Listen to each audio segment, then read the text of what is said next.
आणखीन एक राजकीय महत्त्वाची घडामोड उद्धव ठाकरेंच्या उपस्थितीमध्ये पक्षप्रवेश होत आहेत। संगीता गायकवाड यांच्या हाती शिवबंधन आलेले आहे। भाजपच्या संगीता गायकवाड या ठाकरेंच्या सेनेमध्ये गेलेल्या आहेत। नाशिकमध्ये ठाकरेंनी भाजपला जोरदार धक्का दिलेला आहे। भाजपच्या संगीता गायकवाड यांनी हाती शिवबंधन बांधलेलं आहे आणि अगदी दिवाळीच्याच मुहूर्तावर नरक चतुर्दशीच्या मुहूर्तावरती संगीता गायकवाड या हाती शिवबंधन बांधून ठाकरेंच्या सेनेमध्ये दाखल झाल्यात। भाजप महिला पदाधिकाऱ्यांना फारशी संधी मिळत नाही अशी तक्रार आणि असा सूरही त्यांनी लावलेला होता आणि त्यानंतर त्या ठाकरे गटामध्ये उद्धव ठाकरे यांच्या उपस्थितीमध्ये हाती शिवबंधन बांधत सामील झालेले आहेत।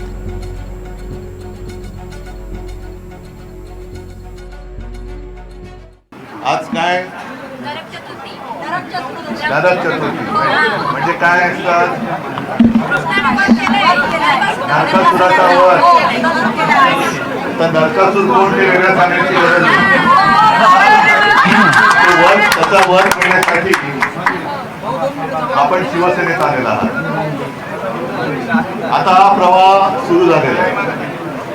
आजपर्यंत जे मतं चोरी करून तिकडे बसले त्यांना असं वाटलं होतं की त्यांची चोरी कोण पकडू शकणार नाही, पण चोरी चोरा सकट आपण पकडलेली।